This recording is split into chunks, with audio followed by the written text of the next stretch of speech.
बिस्मिल्लाहिर्रहमानिर्रहीम। Dear students, chemistry class 9th chapter 5 में आज हम डिस्कस करेंगे बॉइलिंग पॉइंट।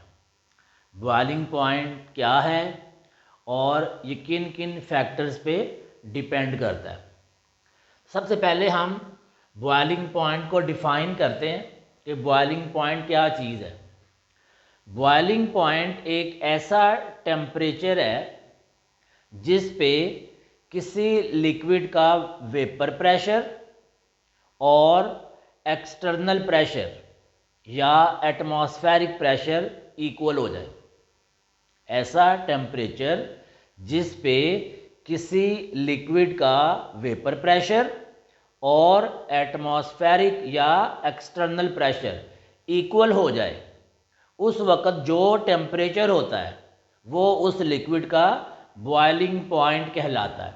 यानी कि बॉइलिंग पॉइंट के लिए या किसी लिक्विड को बॉयल करने के लिए उसके वेपर प्रेशर का एक्सटर्नल प्रेशर के इक्वल होना ज़रूरी है। जैसे ही वो इक्वल होंगे तो बॉइलिंग पॉइंट आ जाएगा। अब इसमें दो चीज़ों का जिक्र किया हमने, वेपर प्रेशर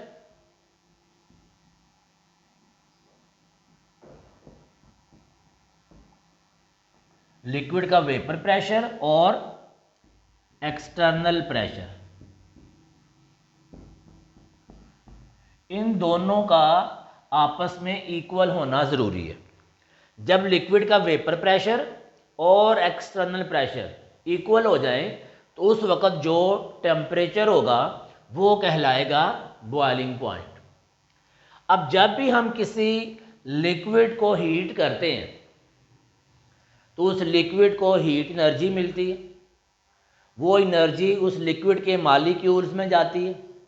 मॉलिक्यूल्स के पास काइनेटिक एनर्जी आ जाती है। मॉलिक्यूल्स मूव करना शुरू करते हैं। तो ऐसे मॉलिक्यूल्स जिनके पास काइनेटिक एनर्जी ज़्यादा हो जाती है, तो ज़्यादा काइनेटिक एनर्जी की वजह से उनकी मूवमेंट ज़्यादा हो जाती है और एक स्टेज आती है कि मॉलिक्यूल्स के बिटवीन जो फोर्स है, जो इंटर मॉलिक्यूलर फोर्स है मॉलिक्यूल्स के बिटवीन, वो वीक हो जाती है और मॉलिक्यूल्स उस फोर्स को ब्रेक करके उस लिक्विड की सरफेस से बाहर निकलना शुरू हो जाते हैं। इस चीज़ को हम इवेपोरेशन भी कहते हैं कि जब लिक्विड के वेपर्स जो हैं वो एटमॉस्फेयर में जाना शुरू हो जाए, वो लिक्विड से गैस फेज के अंदर जाना शुरू हो जाए। तो जब हाई एनर्जी मॉलिक्यूल्स जो हैं वो इंटर मॉलिक्यूलर फोर्स को ब्रेक करके उस लिक्विड से बाहर निकलते हैं तो वहाँ पर वेपर्स बन जाते हैं। तो जितने ज़्यादा मॉलिक्यूल्स इवेपोरेट होते जाएंगे उतना वेपर प्रेशर भी इंक्रीज़ होता जाएगा। अब ये जो वेपर प्रेशर इंक्रीज़ हो रहा है, इसने एक्सटर्नल प्रेशर के इक्वल जब तक नहीं होना उस वक़्त तक बॉइलिंग पॉइंट नहीं आएगा। अब हम इसको समझते हैं कि ये एक्सटर्नल प्रेशर क्या है। सपोज ये हमारे पास एक लिक्विड है, ये लिक्विड की सपोज अपर सरफेस समझ लें, लिक्विड की अपर सरफेस है। या आप इसको इस तरीके से समझ लें कि हम यहाँ पर एक बीकर ले लेते हैं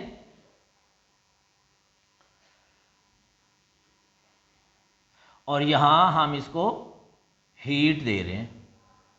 इसके अंदर इस लेवल तक जो है ना वो हमने वाटर या कोई लिक्विड हमने इसके अंदर फिल कर दिया। अब इसके अंदर ये सारे के सारे लिक्विड के मॉलिक्यूल्स मौजूद हैं। अब जब यहाँ से हीट करना शुरू करते हैं, अच्छा इस लिक्विड के ऊपर यहाँ से जो है ना वो एटमॉस्फेरिक प्रेशर एक्ट कर रहा है। इस पूरी सरफेस के ऊपर से एटमॉस्फेरिक प्रेशर है जिसको हम एक्सटर्नल प्रेशर भी कह सकते हैं। अब यहाँ से हम हीट करना शुरू करते हैं, इन मॉलिक्यूल्स को एनर्जी मिलती है और ये मूवमेंट करना शुरू कर देते हैं। ऊपर नीचे इनकी मूवमेंट होती है। ये मॉलिक्यूल यहाँ से एनर्जी लेकर ऊपर जाता है, ऊपर वाले मॉलिक्यूल से स्ट्राइक करता है और टकरा के वापस आ जाता है। नीचे से इसको मज़ीद हीट मिलती है, फिर वो एनर्जी लेकर फिर ऊपर जाता है, मज़ीद ज़्यादा ज़ोर से जाके इस मॉलिक्यूल को हीट करता है। जब इससे हिट होता है तो इसकी कुछ एनर्जी वो इसके अंदर ट्रांसफ़र कर देता है और ख़ुद वापस आ जाता है, वापस आता है और एनर्जी लेता है, फिर ऊपर जाता है और जो एनर्जी इसमें ट्रांसफ़र हुई थी उससे ये मालिक्यूल्स ऊपर जाता है और इसको हीट करता है, इसको एनर्जी देता है। तो जितने भी लिक्विड के अंदर मालिक्यूल्स हैं वो सब के सब जो है वो इस वक्त इस हीट एनर्जी की वजह से मूवमेंट के अंदर आ जाते हैं, कंटिन्यूसली वो मूव करते रहते हैं इस हीट की वजह से। अब जो सबसे ऊपर सरफेस वाला मालिक्यूल है, जब इसको एनर्जी मिलती है तो ये यहाँ से आगे को मूव करने की कोशिश करता है, ये ऊपर को उठता है, लेकिन ऊपर से एटमॉस्फेरिक प्रेशर होता है, हवा का दबाव होता है ऊपर से, तो वो हवा जो है, जो एटमॉस्फेरिक प्रेशर है वो उसको नीचे को पुश कर देती है। तो ये जो मालिक्यूल्स बाहर निकलना शुरू होता है ये वापस अंदर आ जाता है। जब वापस अंदर आता है तो नीचे से और एनर्जी लेकर आता है और फिर और ज़्यादा ज़ोर से जो है वो बाहर निकलता है। तो ये प्रोसेस जो है वो चलता रहता है। ये वेपर्स जो हैं वो ज़्यादा से ज़्यादा बनते जाते हैं और जितने वेपर्स बनते जाते हैं उनका एक प्रेशर जो है वो भी क्रिएट होता जाता है। फिर एक स्टेज आती है कि इन सारे वेपर्स का जो वेपर प्रेशर है और ऊपर से जो एटमॉस्फेरिक प्रेशर है वो दोनों जो हैं वो आपस में इक्वल हो जाते हैं। जिस स्टेज पर ये इक्वल हो जाते हैं, इन वेपर्स, इन लिक्विड के मालिक्यूल्स का वेपर प्रेशर और ऊपर से एटमॉस्फेरिक प्रेशर, ये वो स्टेज होती है। इस वक्त जो टेम्परेचर होता है उसको हम कह देते हैं कि ये बॉइलिंग पॉइंट है। इसलिए हम बॉइलिंग पॉइंट को इस तरीके से डिफाइन करते हैं, the temperature at which vapour pressure of liquid becomes equal to atmospheric और एक्सटर्नल प्रेशर। अब हम देखते हैं कि बॉइलिंग पॉइंट किन किन फैक्टर्स पे डिपेंड करता है। तो फैक्टर में सबसे पहले जो है वो आ जाता है हमारे पास नेचर ऑफ लिक्विड। लिक्विड की नेचर कैसी है, लिक्विड जो है वो पोलर मालिक्यूल है या वो नॉन पोलर है, वो जो लिक्विड है वो किस नेचर का है। तो जो पोलर लिक्विड्स होते हैं, अगर हम पोलर और नॉन पोलर को देखें तो पोलर में जो फोर्स है मालिक्यूल्स के बिटवीन वो स्ट्रांग होती है, जबकि नॉन पोलर के मालिक्यूल्स के बिटवीन जो फोर्स है वो वीक होती है। अब पोलर के मालिक्यूल्स में क्योंकि स्ट्रांग फोर्स होती है, हम यहाँ लिख लेते हैं, एक है हमारे पास पोलर मालिक्यूल और एक है non polar molecule. Polar, non polar. जो पोलर है इसमें स्ट्रांग फोर्स होती है और जो नॉन पोलर है इसमें वीक फोर्स होती है। स्ट्रांग फोर्स होती है तो इसको ज़्यादा हीट चाहिए, मोर हीट चाहिए, और जो नॉन पोलर है इसको लेस हीट चाहिए, यानी थोड़ी सी हीट देंगे तो ये वेपर्स बनना शुरू हो जाएंगे। जबकि यहाँ पर स्ट्रांग फोर्स है, ज़्यादा हीट चाहिए ज़्यादा वेपर्स बनाने के लिए। तो जब ज़्यादा वेपर्स बनेंगे तो वेपर प्रेशर ज़्यादा होगा। तो स्ट्रांग फोर्स है, वेपर्स इतनी जल्दी बन नहीं रहे तो हम उसको हीट करते जा रहे हैं, हीट करते जा रहे हैं, तो इसलिए टेम्परेचर भी इंक्रीज़ होता जा रहा है। तो जो पोलर लिक्विड्स होते हैं इनका बॉइलिंग पॉइंट जो है वो हाई होता है, जबकि नॉन पोलर में वीक फोर्स है, लेस हीट रिक्वायर्ड है मालिक्यूल्स को वेपर्स में कन्वर्ट होने के लिए। जैसे ही वो वेपर्स में कन्वर्ट होते हैं वेपर प्रेशर जल्दी इंक्रीज़ हो जाता है। जब वेपर प्रेशर जल्दी इंक्रीज़ हो जाता है तो बॉइलिंग पॉइंट भी जल्दी आ जाता है। तो पोलर लिक्विड्स जो हैं उनका बॉइलिंग पॉइंट जो है वो ज़्यादा होता है, और उसकी रीज़न क्या है, strong intermolecular forces between polar molecules. Second जो है वो पॉइंट है ही इंटरमालिक्यूलर फोर्स। ये भी हमने डिस्कस किया इंटरमालिक्यूलर फोर्स को नेचर ऑफ लिक्विड के टॉपिक में। अब आ गया इंटरमालिक्यूलर फोर्स, वो भी यही कंसेप्ट है। इंटरमालिक्यूलर फोर्स जितनी ज़्यादा होगी उतने बॉइलिंग पॉइंट ज़्यादा होंगे। तो पोलर लिक्विड्स के मेल्टिंग जो बॉइलिंग पॉइंट हैं वो हाई होते हैं, नॉन पोलर के लो होते हैं। तीसरा जो फैक्टर है वो आ जाता है एक्सटर्नल प्रेशर।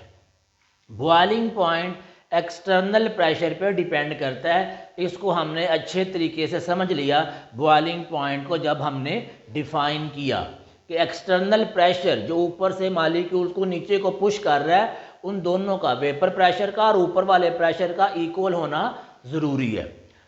तो बॉइलिंग जब एक्सटर्नल प्रेशर ज़्यादा होगा तो बॉइलिंग पॉइंट भी ज़्यादा हो जाएगा, यानी कि चीज़ को ज़्यादा हीट देनी पड़ेगी ताकि बॉइलिंग पॉइंट जो है उसका वो जल्दी आ जाए।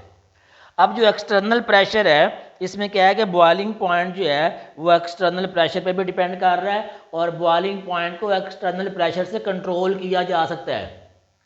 वाटर का जो बॉइलिंग पॉइंट है 100 ये सी लेवल के ऊपर है। अगर हम किसी हाइट पर चले जाएं, हाई एल्टीट्यूड पर चले जाएं, तो वाटर का जो बॉइलिंग पॉइंट है वो 100 से कम होकर 98 पे भी आ सकता है। क्यों? क्योंकि हाई एल्टीट्यूड के ऊपर एक्सटर्नल प्रेशर, एटमॉस्फेरिक प्रेशर कम हो जाता है। तो जैसे ही एटमॉस्फेरिक प्रेशर कम होगा उसका इफेक्ट जो है वो उसके बॉइलिंग पॉइंट पे भी आएगा। तो एक्सटर्नल प्रेशर को कंट्रोल करके बॉइलिंग पॉइंट को भी कंट्रोल किया जा सकता है और यही कंसेप्ट जो है ये प्रेशर कुकर के अंदर इस्तेमाल किया जाता है। ये प्रेशर कुकर को अच्छे तरीके से सील ऑफ कर दिया जाता है, बंद कर दिया जाता है। उस अंदर जो वाटर होता है उससे जो लिक्विड से वेपर्स बनते हैं वो सारा का सारा प्रेशर ऊपर से वो बाहर जा नहीं सकते मॉलिक्यूल, तो हमने मसनूई तौर पर वहाँ पर एक्सटर्नल प्रेशर जो है वो इंक्रीज़ कर दिया है। तो इसलिए जो प्रेशर कुकर है उसके अंदर बॉइलिंग पॉइंट जो है वो हाई लेवल के ऊपर जाके आता है और हम मुसलसल उस चीज़ को हीट करते रहते हैं और वो सारे वेपर्स जो हैं वो उस कुकर के अंदर, प्रेशर कुकर के अंदर जो फूड है उसके साथ से ट्राई कर के उसको सॉफ्ट करते रहते हैं। तो प्रेशर कुकर के अंदर भी यही प्रिंसिपल असूल जो है वो इस्तेमाल किया जाता है कि अगर एक्सटर्नल प्रेशर ज़्यादा कर दें तो बॉइलिंग पॉइंट भी ज़्यादा हो जाएगा।